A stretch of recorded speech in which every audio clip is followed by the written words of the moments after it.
And welcome to this episode of One-on-One. When we come back from the break, Mr. Al Aucoin. What a colorful career. And we're going to find out all about it. Don't go away.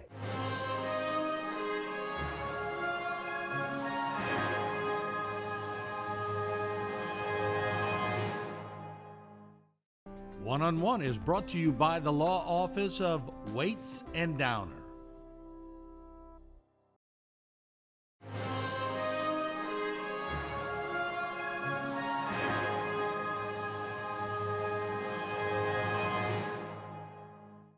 And welcome back to this episode of One-on-One. Mr. Al Aucoin is my guest.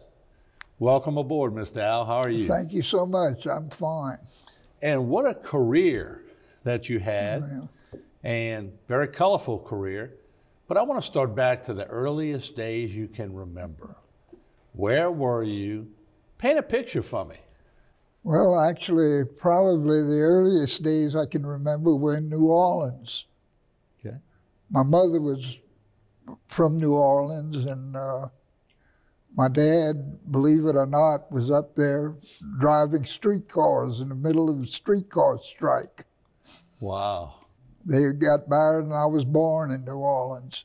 My grandfather drove streetcars in New Orleans. Maybe they knew each other.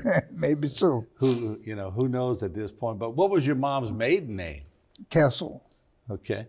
And it's a native name to New Orleans? Not really. It's a German name. Okay. Your dad went to New Orleans and met your mom in New Orleans. How did that all happen? He was in the Navy, on a battleship, California. He did 4 years in the Navy and got out right in the middle of the Depression.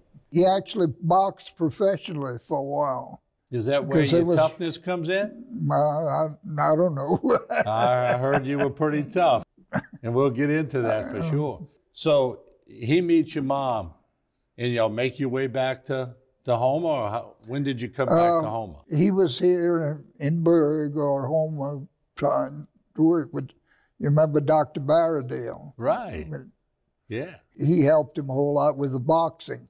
Yeah, Dr. Barradale, that's a sort of a famous name. It is. Around this area. With the Olympics and everything. Yeah, no doubt. He was about to just re-up, go back into the Navy. And a cousin of his said, no, come to New Orleans and I'll find you a job. So where was your schooling? Let's talk about where your schooling was and where did you start off at? I actually started off in New Orleans. I had a lot of friends and some cousins and people there. And they were all just about anywhere from about 4 to 6 months older than I was. My mama decided she'd take me to New Orleans and I could start off in New Orleans and get a year ahead of time where I could be with those kids, all these kids I knew. Right. And it seems like I missed everything by 1 year after that. Your luck, huh? The 1958 team at LSU. And even the last year at Terrebonne High, we played all our home games in Thibodeau. They were building the stadium. Really? Mm-hmm. So, by fate, you feel like you were always a year off? That's right. Always but a maybe year fate waited for you, because later on you would catch up with fate. You had a pretty good career. So let's talk about how many siblings did you have? Just one sister. Okay, all right. She was 12 years younger than I was. Wow. So were you that classic big brother watching over your little sister? A little bit of that, yes. Yeah. And what do you remember about the early years of Terrebonne Parish? I'll tell you, back then, just about everybody spoke French. Not so much in Houma, but, Berg, Montague, anywhere down there. Was that Cajun French, right? That's right. A little different than that, I guess, the standard I had a professor at LSU tell me that the only difference between Cajun French and Parisian French is the pronunciation of the I and the R. But I guess if you spoke either one, you could make out what the other form was saying. That's right. And we heard Mom and Dad talk French a lot, especially when we were in trouble, because we couldn't understand what they were saying. That's correct. For sure. So in the classroom, everything was French? No, not in the classroom. Okay. In fact, in those days, you were looked down on if you spoke French at school. So they were trying the transition at that point. They were trying to do away with it, you might say.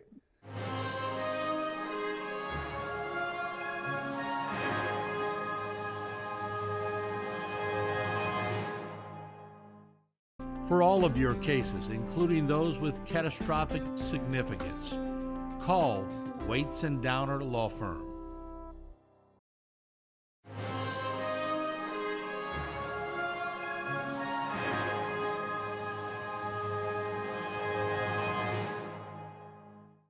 When did you start getting acclimated to sports? When did you know that was an interest of yours? Playing softball and touch football and all at Berg School when we first started. This friend of mine, Jim Walker, in fact, his brother played at LSU, Ken Walker. Mm-hmm. He and I were good friends.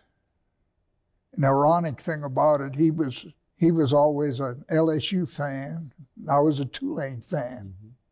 In the 8th grade, these two coaches, we didn't know them from Adam, came up, said, how would you like to go to Terrebonne High, play football? So jumped right on it. So you were recruited in the 8th grade? In the 8th grade. To go play at Terrebonne. Of course, never got a uniform or anything, but we did a lot of exercise. Well, obviously, though, they saw something in you.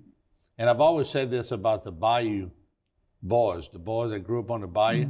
They were tough. Well, we tried to be. Yeah. Y'all were formed to be tough. Parents made everyone work. It's no secret that a lot of people worked and then went to practice. They did it at South Terrebonne for years. People would come off the boats and go to football practice. Well, I can tell you one thing about practice. I never had a drink of water in practice. We weren't allowed to drink water. That can get pretty bad sometimes. Right. Did y'all take salt pills? I took salt pills twice and threw up both times. So I said, well, salt pills are not for me. Because I think on my senior year, which was 78, we'd take salt pills and had limited water. But you're right. Now, they encourage you to drink whatever you want during practice and do everything. It's changed a little bit. It's wonderful. Yeah, it really is. You can see the oasis during practice. Is that water? That's right. But you couldn't get to it. I don't know the reasoning of that, but it was the time. So I guess times had changed. But well, coaches thought it would slow you down, drinking water. Yeah, that was their way of making everybody tough, too. Well, it was. But then again, they didn't believe in weightlifting. True. Yeah, times have changed. They didn't let anybody weightlift. Mm-hmm. Were you pretty fast? Not particularly, no. But obviously pretty strong. Well, the first year at LSU, I was backing up Earl Leggett. And Earl Leggett was about 6'4", 285 pounds. So I wasn't as strong as him. Yeah, not many people were at the time. No. So I want to ask you this, because in 8th grade, Terrebonne starts recruiting you to play. And before I get to a visit later that you had, talk about those Terrebonne days, because I'm curious to find out what was that like playing football at Terrebonne. Coach Buck Sieber was a really fine coach. In his day, if a team played the single wing, you could forget about it. Because my senior year, we played Baton Rouge High with Jim Taylor. They ran the single wing. He was the guy who carried the ball. Yeah. Well, was he fullback or halfback? Well, he was tailback. Yeah, because later he moved to fullback. Fullback at LSU. Yeah. And Green Bay. But we all know he was tough and fast. He was very.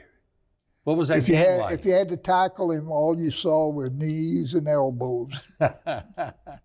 Well, and Don Schwab, who followed him, who we all know well, yes, was much the same.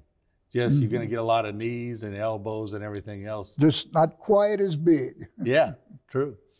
But what was that game like? Was that sort of a gauge for you all to see how good y'all were? We played the split tee, and Coach Dietzel, when he got there, his philosophy was you take the ball on the 20-yard line and you pound it 80 yards for a touchdown.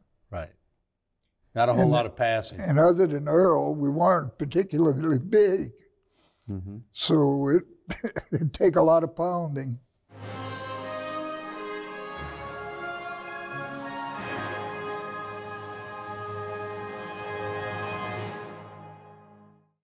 For all of your cases, including those with catastrophic significance, call Waits and Downer Law Firm.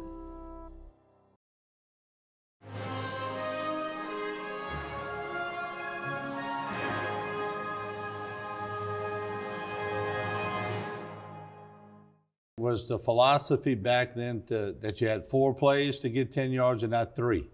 His philosophy was if you were, say, anywhere around the 30-yard line,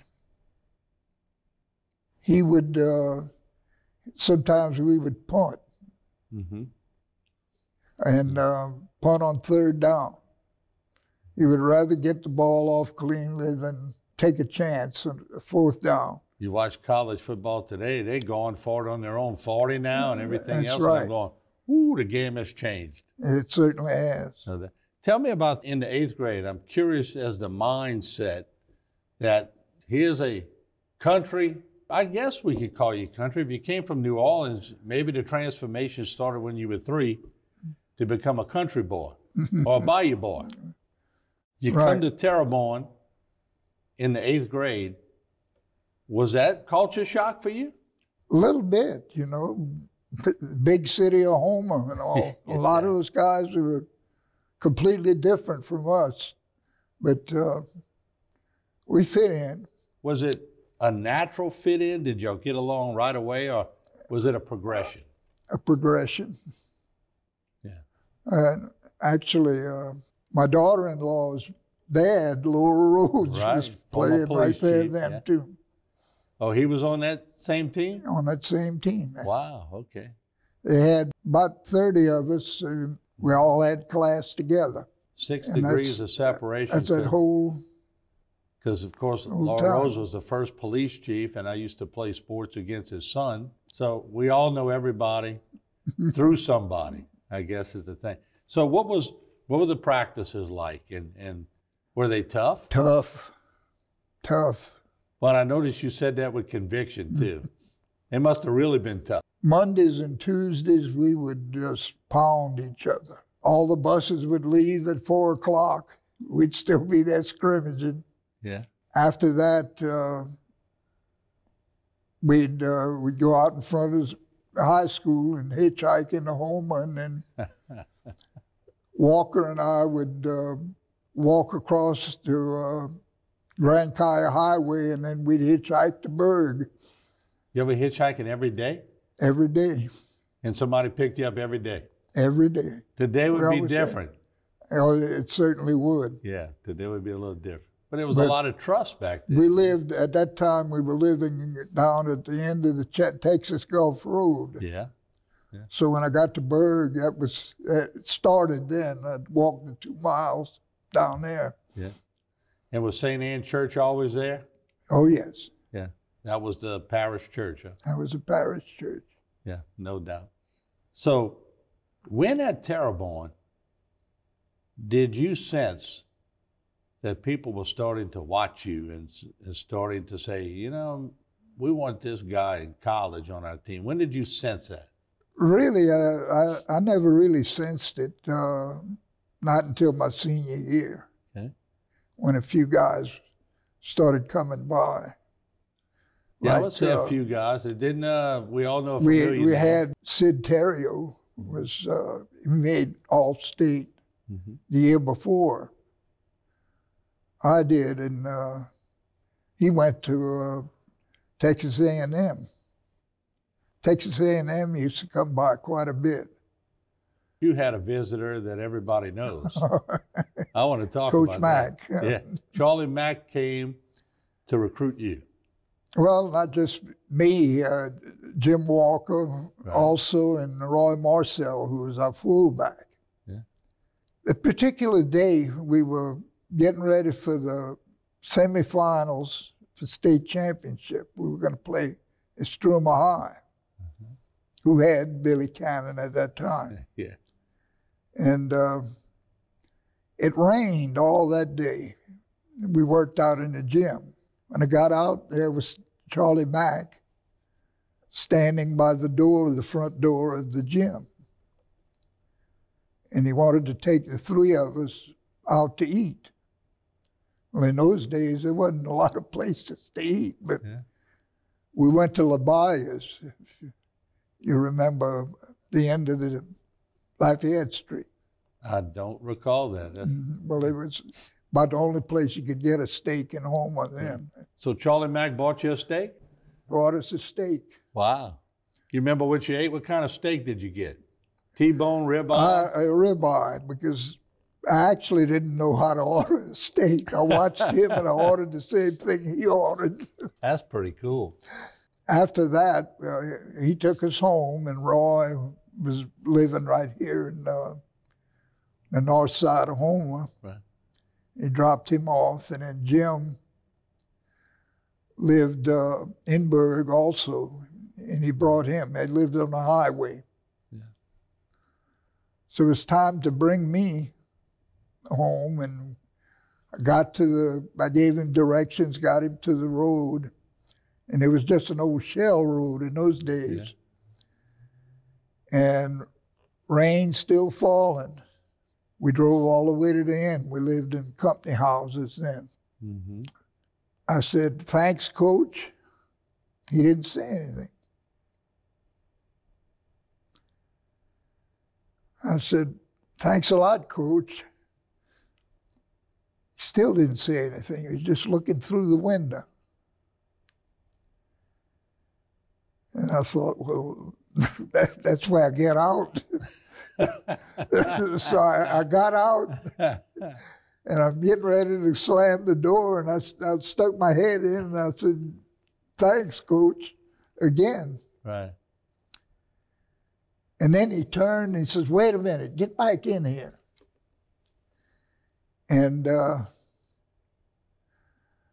so I got back in, and he turns to me and he says, "How do you get here after practice?" I said, "I walk." And he said, "We want you." Mm-hmm. But I was still Tulane. Yeah. But and Jim was still LSU. You think he was looking out that window and saying, he was looking for that true grit and probably figuring out where you came from and that work ethic and all that.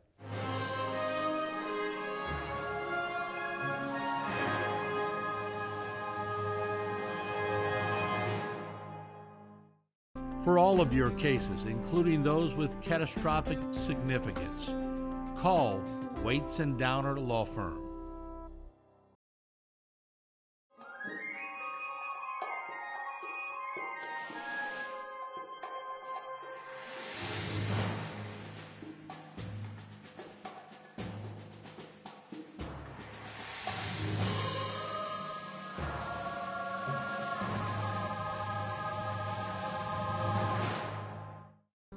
This one-on-one program has been brought to you by the law offices of Waits and Downer.